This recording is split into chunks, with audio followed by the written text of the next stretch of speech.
Hello दोस्तों, कैसे हैं आप सब लोग। उम्मीद करता हूं काफ़ी अच्छे होंगे। तो दोस्तों, कल है तारीख 4 मई, मंडे है। कल की तारीख में बहुत ज़्यादा इंपॉर्टेंट है, इसीलिए क्योंकि कल की तारीख में जो इलेक्शन है उसके रिजल्ट्स आने वाले हैं और इसके अंदर 5 स्टेट्स मतलब 5 राज्यों के चुनाव के रिजल्ट्स आने वाले हैं। और 5 राज्य तो है, बट सबसे जो इंपॉर्टेंट राज्य है वो है बंगाल। पश्चिम बंगाल का जो रिजल्ट है वो काफ़ी इंपॉर्टेंट माना जा रहा है, क्योंकि बीजेपी काफ़ी टाइम से ट्राई कर रही है यहाँ पर अपनी सरकार बनाने की, बट अभी तक बना नहीं पाई है। तो इस बार कड़ी टक्कर नजर आ रही है, तो सारी जानकारी लेंगे। हालांकि सारे चुनाव जो है इंपॉर्टेंट होते हैं, बंगाल का चुनाव काफी ज्यादा इंपॉर्टेंट है। तो कल की तारीख में अगर बंगाल के चुनाव पर वॉलेटिलिटी भी डिसाइड होगी या तेजी भी डिसाइड होगी, वो दोनों चीजें डिसाइड होगी। तो कल की तारीख में मार्केट कैसा रह सकता है उसके बारे में जानकारी लेंगे। उसी के साथ भाई विप्रो बायबैक है, सायंट का बायबैक है, इसको लेकर अनाउंसमेंट तो हो चुकी है, काफ़ी लोग शेयर वगैरह भी बाय कर चुके हैं। तो आगे लोग पूछ रहे हैं कि रिकॉर्ड डेट वगैरह कब होगी, इसकी डिटेल्स आगे तो कुछ बताइए, तो उसकी भी जानकारी लेंगे। और ऑन ईएमआई आईपीओ जो अभी चल रहा है, उसकी आईपीओ के अंदर कल की तारीख में दूसरा दिन है अप्लाई करने के लिए, तो उसका भी हम लेटेस्ट अपडेट वगैरह जान लेते हैं। वीडियो शुरू करने से पहले टेलीग्राम, इंस्टाग्राम, व्हाट्सएप, फेसबुक सबकी लिंक आपको डिस्क्रिप्शन के अंदर मिल जाएगी। और दोस्तों, लिंक से ही ज्वाइन कीजिए ताकि आपके साथ कोई फ्रॉड ना हो। बहुत सारे फेक चैनल्स बन रखे हैं और टेलीग्राम, व्हाट्सएप चैनल पर आपको छोटे मोटे अपडेट्स मिल जाते हैं, तो उसको ज्वाइन करके रख लीजिए ताकि कोई भी अपडेट मिस ना हो और वीडियो का लिंक भी मिस ना हो। वीडियो आपको देखना नहीं देखना अलग चीज है, बट वहां पर सीधा नोटिफिकेशन आ जाता है। यूट्यूब पर ज्यादातर नोटिफिकेशन नहीं आते हैं। तो अब सबसे पहले बात करें मार्केट की और इलेक्शन रिजल्ट्स की। तो देखिए, कल 4 मई को, मंडे को 4 मतलब मई को 5 राज्यों के रिजल्ट्स आने वाले हैं। उसमें सबसे इंपॉर्टेंट राज्य बंगाल माना जा रहा है। हालांकि सारे राज्य इंपॉर्टेंट होते हैं, बट बंगाल इसीलिए इंपॉर्टेंट माना जा रहा है क्योंकि वहां पर अभी कड़ी टक्कर मानी जा रही है और काफी टाइम से बीजेपी की कोई सरकार वगैरह मतलब बनाने का ट्राई करी, बट बनी नहीं है। इस बार मतलब ऐसा लग रहा है कि बीजेपी की सरकार बन सकती है, मतलब कड़ी टक्कर है, ठीक है। और टीएमसी का भी ये गढ़ है, मतलब ममता दीदी का गढ़ है, बट कड़ी टक्कर है इस बार। और कल अगर बीजेपी जीतती है यहाँ पर बंगाल के अंदर, तो हो सकता है कि हमें सडन मार्केट में एक अचानक से तेजी देखने को मिले।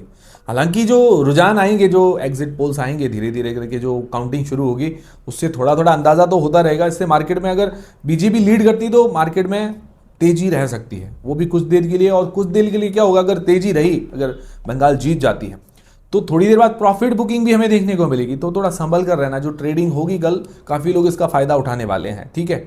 और मान लो बीजेपी कल हार जाती है बंगाल के अंदर, तो मार्केट में मतलब गिरावट भी रह सकती है, मतलब वॉलेटिलिटी बहुत ज़्यादा रह सकती है, उसका भी लोग फायदा उठाएंगे। थोड़ी देर के लिए ले रहेगी वॉलेटिलिटी और उसके अंदर भी प्रॉफिट बुकिंग वापस शुरू होना हो जाएगी, मतलब वापस प्रॉफिट बुकिंग भी लोग करेंगे, फायदा उठाएंगे, कल ट्रेडिंग करेंगे जबरदस्त, ठीक है। बाकी जो तमिलनाडु का रिजल्ट है, वहां पर क्या है कि अभी बीजेपी क्या है कि अपना पांव जमा रही है, तो वो इतना ज़्यादा इंपॉर्टेंट नहीं माना जा रहा, ठीक है।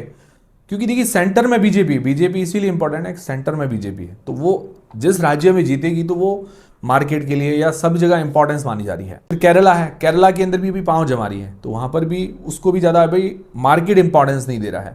फिर दूसरा जो इंपॉर्टेंट राज्य है आसाम।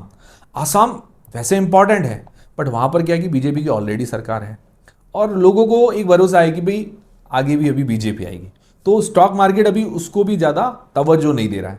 तो सबसे ज़्यादा अभी तवज्जो या भाव मिल रहे हैं, ठीक है, मार्केट के अंदर या सट्टा बाजार के अंदर जहाँ पर भी भाव मिल रहे हैं, वो मिल रहे हैं बंगाल चुनाव को, क्योंकि वहाँ सबसे ज़्यादा इंतजार है। दूसरा पौंडीचेरी, वहाँ पर भी गठबंधन सरकार है बीजेपी की, ठीक है, तो वहाँ ज़्यादा इंतजार नहीं है। तो सबसे इंपॉर्टेंट बंगाल का रिजल्ट है, तो यही कल की तारीख में डिसाइड करेगा मार्केट में वॉलेटिलिटी रहेगी या तेजी रहेगी। और कल चांसेस है, मतलब एग्जिट पोल्स तो यही बता रहे कि बीजेपी जीत सकती है, तो चांसेस है मार्केट के अंदर तेजी रहे। बट मुझे पर्सनली ऐसा लग रहा है कड़ी टक्कर है, कोई ज़्यादा इतने मुझे ज़्यादा चांसेस नज़र नहीं आ रहे, कड़ी टक्कर नज़र आ रही है। अगर टक्कर भी होगी तो 50-50 रह सकती है। इसके अंदर भी टीएमसी का थोड़ा पलड़ा भारी लग नज़र आ रहा है, क्योंकि वो ऑलरेडी उसका गढ़ है। और हाँ, कल बीजेपी जीतती है तो बहुत बड़ा मतलब ऐतिहासिक हिस्ट्री मतलब कह सकते हैं कि भाई इन्होंने बहुत अच्छा काम किया है बेसिक स्तर पर जीतने के लिए, तो ये बहुत बड़ी चीज़ होगी और मार्केट के लिए भी मुझे लगता है पॉजिटिव संकेत होंगे। बट ये जो संकेत होंगे ये 1-2 दिन के लिए दिखेंगे इलेक्शन के रिजल्ट्स, बाकी फिर जो पूरा मार्केट चलेगा वो ग्लोबल संकेत या मार्केट इंडिया के अंदर क्या चल रहा है इकोनॉमी पर चलेगा। ये इलेक्शन रिजल्ट का जो हमें असर है 1-2 दिन ही देखने को मिलेगा। तो कल भी आपको भी थोड़ा संभल कर रहना, मतलब एकदम से कोई ट्रेड भी ले तो संभल कर लें भाई। एकदम से अगर मान लो बीजेपी जीतती है, तेजी भी आती है, तो प्रॉफिट बुकिंग भी होगी, ये चीज़ दिमाग में रखते हुए चलिएगा। ट्रेड कोई लेते हैं तो उसको एंड भी करेंगे, एग्जीक्यूट हो जाएगी ट्रेड। और कोई मान लो हारती भी है बीजेपी, तो उसके अंदर भी लोग फायदा उठाएंगे, ट्रेड एग्जीक्यूट होगी। तो आप थोड़ा संभल कर उन चीज़ों पर विचार करते हुए कोई भी आप डिसीजन बनाएं। बाकी अगर ग्लोबली देखा जाए तो देखिए थर्सडे को मार्केट क्लोज हुआ था, फ्राइडे को मार्केट की छुट्टी थी, ठीक है। तो वहाँ पर गिरावट थी मार्केट के अंदर, इंडियन मार्केट के अंदर। बट फ्राइडे को गिफ्ट निफ्टी है या ग्लोबल मार्केट्स खुले थे, तो वहाँ पर कोई खास गिरावट नहीं थी, ठीक है। गिफ्ट निफ्टी भी अभी ठीक संकेत दे रही है, इतना ज़्यादा कोई गिरावट का कोई संकेत नहीं है, मतलब एक अच्छा संकेत दे रही है। तो मार्केट ठीक रह सकता है, ठीक है, मतलब बियरिश मार्केट नहीं लग रहा है। और यूएस के मार्केट को भी देखें तो ज़्यादा कोई ऐसी गिरावट के संकेत बड़े नज़र नहीं आ रहे हैं, ठीक है। वहाँ हाल ठीक नज़र आ रहे हैं।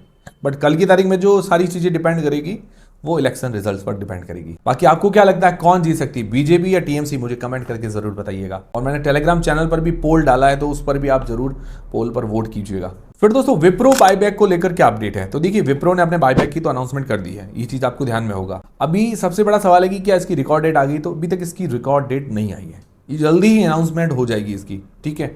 ये जब इसकी रिकॉर्ड डेट आएगी उसके एक हफ्ता पहले आपको अनाउंस कर दिया जाएगा कि एक हफ्ते बाद या 10 दिन बाद इसकी रिकॉर्ड डेट ये है।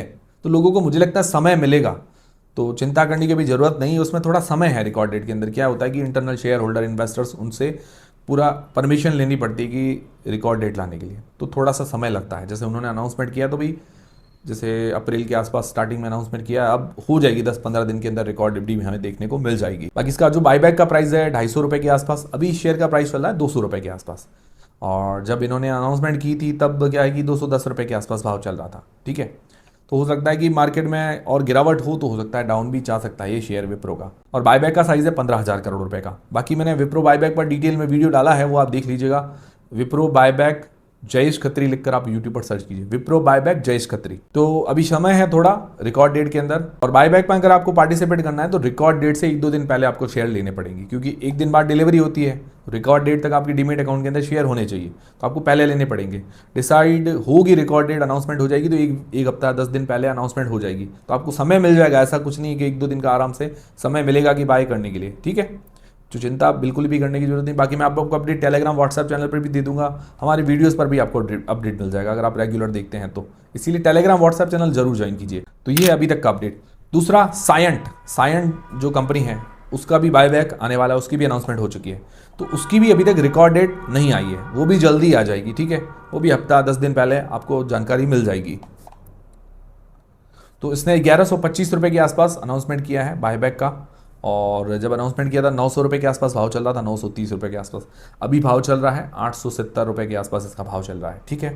और ये 720 करोड़ रुपए का इसका बायबैक का साइज है। तो इसकी भी जो डेट्स है रिकॉर्ड डेट वो भी जल्दी आ जाएगी और आपको पहले पता चल जाएगा, सेम चीज़ है, ठीक है। फिर दोस्तों ऑन ईएमआई आईपीओ, कल की तारीख में दूसरा दिन है इस आईपीओ में अप्लाई करने के लिए। लेटेस्ट अपडेट क्या है, तो देखिए अभी तक सब्सक्रिप्शन अगर देखा जाए 0.24 टाइम्स ये टोटल सब्सक्राइब हुआ है। सब्सक्रिप्शन अभी ठीक है पहले दिन के हिसाब से देखा जाए तो। और अगर कल की तारीख में मार्केट अच्छा रहा, कल की तारीख में बंगाल इलेक्शन अगर बीजेपी जीती, तो मुझे लगता है इस आईपीओ पर थोड़ा अच्छा पॉजिटिव इंपैक्ट आ सकता है, क्योंकि डिमांड बढ़ सकती है। क्योंकि अभी अगर जीएमपी देखें, ग्रे मार्केट का प्रीमियम, हालांकि वो अंदाजा होता है, बट अभी देखा जाए तो सिर्फ 2% के आसपास है, 4 से 5 रुपये पर शेयर के आसपास जीएमपी बता रही है, मतलब डिमांड काफ़ी कम है। अगर मान लो कल बंगाल इलेक्शन जीतता है, मार्केट में एक अच्छी तेजी रहती है, तो इसकी भी डिमांड बढ़ सकती है और इस पर थोड़ा पॉजिटिव इंपैक्ट रह सकता है, ठीक है। तो ये पॉसिबल है कि हालांकि ये भी देखा जाए तो डिमांड काफ़ी कम है इसकी, जीएमपी बहुत कम है। और बाकी इसकी एंकर लिस्ट अच्छी आई है और कंपनी ओवरऑल हमने रिव्यू किया, अच्छी नज़र आ रही है। कल की तारीख में मैं फाइनल अपडेट का भी वीडियो दे दूंगा। ओवरऑल कंपनी अच्छी नज़र आ रही है, देखा जाए तो उसके फैक्टर्स अच्छे हैं, वैल्यूएशंस वगैरह अच्छी नज़र आ रही है। एंकर लिस्ट में हमने इसको पूरा पॉइंट दिया था, वैल्यूएशंस में भी पूरा 1 पॉइंट मिल जाता है। तो मतलब एक अच्छी कंपनी नज़र आ रही है, मजबूत कंपनी है, मतलब ऐसा कोई ज़्यादा रिस्क पॉइंट्स नज़र नहीं आ रहे हैं। 1-2 नेगेटिव पॉइंट है वो मैंने डिस्कस किए थे, बाकी बाय सेल का रिकमेंडेशन नहीं, ये चीज़ दिमाग में रखते हुए चलिएगा। बाकी कल की तारीख में फाइनल अपडेट का वीडियो भी मिल जाएगा। तो ये थे दोस्तों सारे आज के अपडेट्स। उम्मीद करता हूँ हमारा वीडियो, हमारी जानकारी आपको पसंद आई होगी, हेल्पफुल लगी तो वीडियो को लाइक जरूर करें, चैनल को सब्सक्राइब कर लें। मिलते हैं दोस्तों अगले वीडियो के अंदर।